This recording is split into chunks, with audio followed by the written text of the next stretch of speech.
Você não sabe mais o que fazer diante de tantos problemas da vida, não é? Agora, o que fazer para sair dessa situação? O mais garantido é aprender com os erros e acertos de homens e mulheres que viveram muito antes de nós. A Bíblia registra os eventos do passado justamente para nos ensinar sobre o presente. Então, por apenas R$ 59,90 por mês, você pode acessar a Bíblia Comentada com Rodrigo Silva, onde eu estudo a Bíblia semanalmente com quase 7.000 alunos. E, de quebra, você ajuda na construção do Museu de Arqueologia Bíblica do UNASP. Então, quer saber mais? Acesse o link. Eu aguardo você. Histórias. E tem muitas histórias que, por exemplo, foi quem que abriu o mar?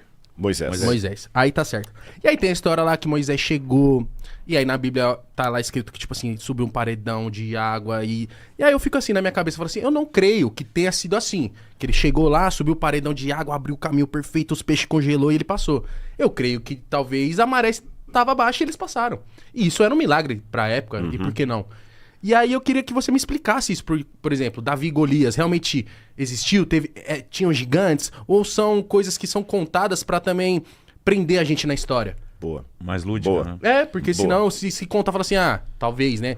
Moisés chegou lá, a maré tava baixa, talvez não tem tanto esse apelo. Entendi. Eu vou responder isso em 3 níveis, só que antes eu quero me desculpar com o público e aproveitar a deixa que eu esqueci, eu ia trazer para vocês, mas tá a promessa aqui no ar, a galera toda que tá ouvindo, tá vindo. Eu vou mandar pelo correio, eu escrevi um livro que o título é O Ceticismo da Fé, porque às vezes é preciso duvidar para crer. E eu vou mandar para vocês aqui, só para você entender como é que eu fico à vontade com perguntas, tá bom? Agora sua pergunta é proposital, eu vou até potencializá-la mais. Há histórias muito estranhas na Bíblia, uma virgem que deu à luz a um menino, um Jesus que andou sobre as águas, que multiplicou pães. Parece história do X-Men, né? Ou misturado com DC Comics, alguma coisa assim. Mas vamos lá, nós temos 3 maneiras de responder isso. Letra A, considerar que tudo é um mito mesmo, como você falou. E há acadêmicos que falam que tudo é um mito. Por exemplo, você tem a escola alemã, que tinha um camarada chamado Rudolf Bultmann, que era um dos expoentes, como outros também, Raimaros, que diziam que Jesus era apenas um mito, e eles faziam a diferença entre o Jesus histórico e o Cristo da fé. O Jesus histórico foi um cara como outro qualquer, o Cristo da fé que foi esse Cristo mitologizado que criaram. Então tem essa abordagem. A segunda abordagem que tem é aquela, por exemplo, de um homem chamado também alemão, por coincidência, chamado Werner Keller, que escreveu E a Bíblia Tinha Razão.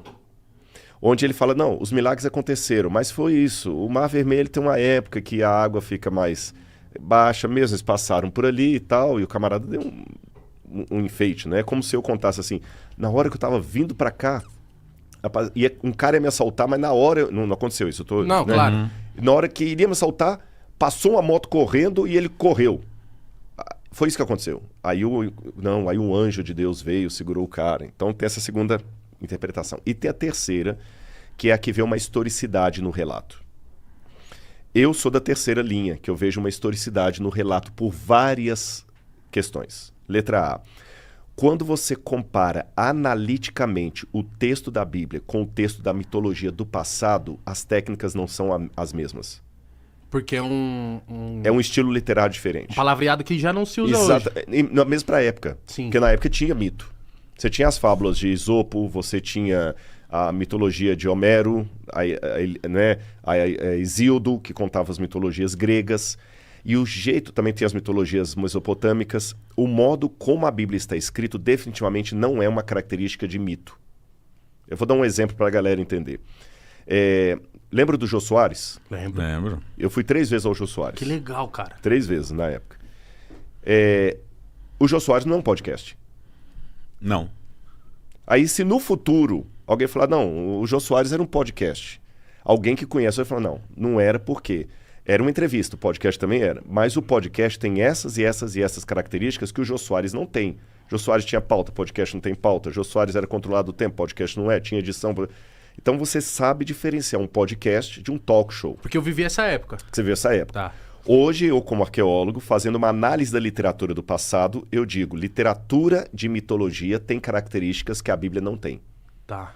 Olhando para cá parece a mesma coisa, igual alguém do futuro. É tudo entrevista. Não é. Tem diferença. Então essa sua terceira linhagem, você acredita que aconteceu o quê? Vou colocar do Êxodo, por exemplo.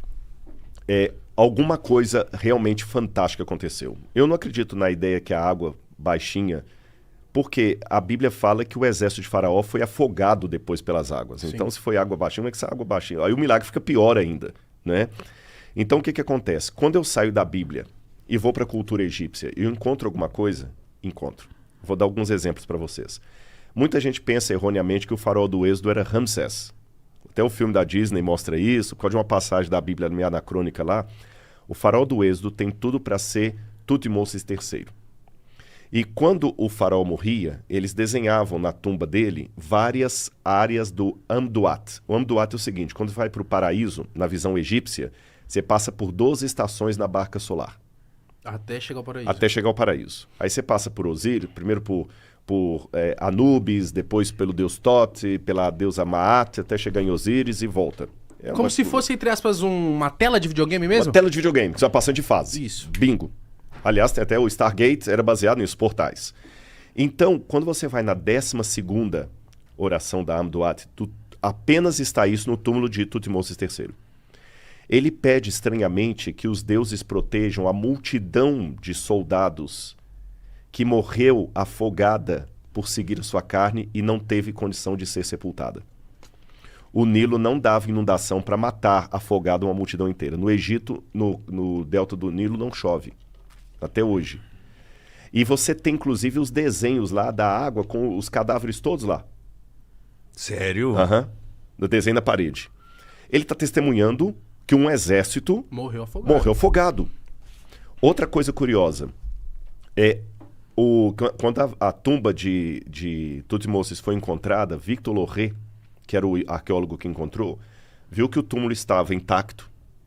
Só que quando abriram o caixão, o sarcófago, a múmia que está sepultada no lugar de Tutmoses III era um rapaz de 20 anos, aproximadamente. E o faraó morreu com 50 e poucos anos. Oxi. Ixi. Então, por alguma razão, os egípcios mumificaram um outro corpo no lugar do faraó. Por quê? Explicou isso? A Bíblia fala que o faraó morreu nas águas do mar com o seu exército. Ah, e eles não então, queriam dar o braço a torcer. Exatamente, não tiveram nenhum corpo para recolher de lá. Entendi. Você tem o papiro de Pulver, que está hoje no Museu de Leiden, na Holanda, também escrito, nada de Bíblia, eu estou contando coisas da arqueologia, da egiptologia. E nesse papiro de Pulver, o escriba pede aos deuses proteção e pergunta por que as pragas estão caindo sobre o Egito. E ele menciona algumas pragas. E ele fala, por que o Nilo se tornou em sangue?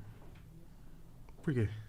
Não, ele questiona de maneira retórica. Ah, tá. É como falar assim, pô, sacanagem, cara. Por que fizeram isso comigo? Por que o Nilo se tornou em sangue? Por que os filhos dos nobres estão morrendo de maneira inesperada? Por que os animais estão ficando no canto? Por que a escuridão... Ou seja, várias das pragas mencionadas no Êxodo estão ali. Então, fazendo uma correlação, eu tenho um testemunho fora da Bíblia do que o que a Bíblia falou é verdade. E contado por inimigos da Bíblia. Tá certo? E o último elemento que eu coloco agora de ordem mais filosófica, para que um milagre extraordinário aconteça, basta uma coisa, que Deus exista. Porque se ele existiu, é possível. Cara, eu acredito que Deus existe porque eu tento ser cético até onde eu consigo. Porque sou muito do ver pra crer, não sei o que, sentir. Só que já senti muito a presença de Deus, já frequentei igreja, já frequentei inúmeros lugares também de outras religiões. E sempre me senti bem em todas elas, assim. Só que tinha umas coisinhas que às vezes me fazia... Não sei se era eu que já tava, tipo, com a cabeça muito adolescente. Eu falava alguma coisinha que eu não gostava, já... Então, eu ficava muito me questionando do porquê. E aí, quando eu falei isso, a galera pegou no meu pé pra caramba. Só que não adianta eu vir aqui e falar, pô, eu acredito no que tá escrito. Mas tem muita coisa mística que tá escrito ali, como a gente brincou, né, de Davi e Golias. Pô, realmente Golias era um gigante ou ele era um cara só mais alto que Davi era mirrado? Isso é bom colocar. Porque nós temos um problema ali no texto hebraico que a gente tem, que coloca como se o Golias tivesse quase 6 metros de altura. E o Davi fosse um cara de... Um anão, né? Mas eles encontraram alguns textos da Bíblia... E matou o cara na pedrada. Não, a pedrada é possível, eu vou explicar daqui a pouquinho. A gente encontrou cópias do texto de Samuel nas cavernas do Mar Morto em Israel. Que você tem que ir lá levar sua mãe. E nessas cavernas esse texto mostrou que a altura de Golias não era aquela, foi um erro de copista. Golias era um cara de 2,10 metros, mais ou menos, 2,20 metros. Algo que hoje você vê um jogador de basquete. Sim. Tá certo? Mas na época já era absurdo? Já era alto, porque a estatura média, pelo que a gente vê dos esqueletos encontrados, era 1,60 m. O povo era baixinho. Então ele... Os romanos também eram baixinhos. 1,60 m era a média. É lógico que tinha gente mais... Eu falo média, né? 1,63 m, para ser mais preciso. E o Davi ainda era um guri.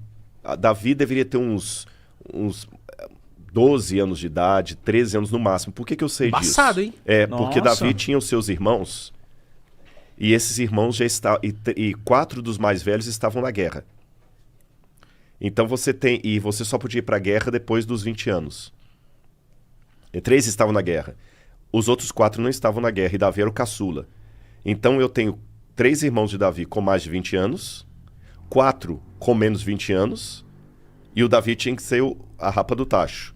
Então, se 4 tinham menos 20 anos, porque eles não estavam na guerra ainda, suponhamos que a mãe de Davi deu à luz a um filho por ano. Então tenho 19, 18, 17, 16, sobra. Davi tem que ter no máximo 15 anos de idade. Nossa, molequinho. Ele era molequinho. Agora, pelas características do Golias, isso é interessante notar, eu fiz uma pesquisa uma vez no Sudão, uma escavação no Sudão, onde lá no deserto de Baiuda, eles encontraram, eu cheguei a medir alguns crânios muito grandes. De pessoas gigantes. Então. Gigantes, mas não gigante de 6 metros. Tá, sim. Né? Mas alguém assim, um jogador de basquete.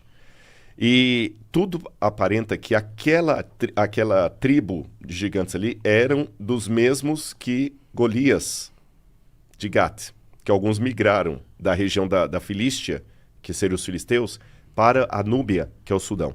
Mas eles eram tratados como gigantes? Gigantes, porque se você tem uma população... Hoje, é interessante colocar isso.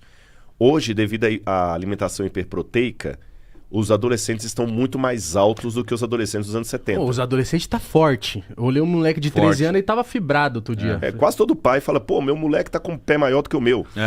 Em 13 anos, come até falar, chega aí.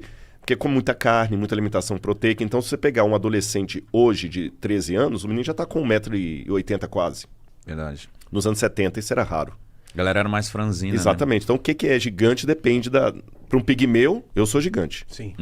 Agora, tudo indica que Golias fosse um gigante fruto de algum problema genético. Você sabe que acontece isso, né? Tem uma cidade do nordeste do Brasil, estou tentando lembrar qual é, de repente uma gugada aí vai achar, que 70% a 80% da população é anã.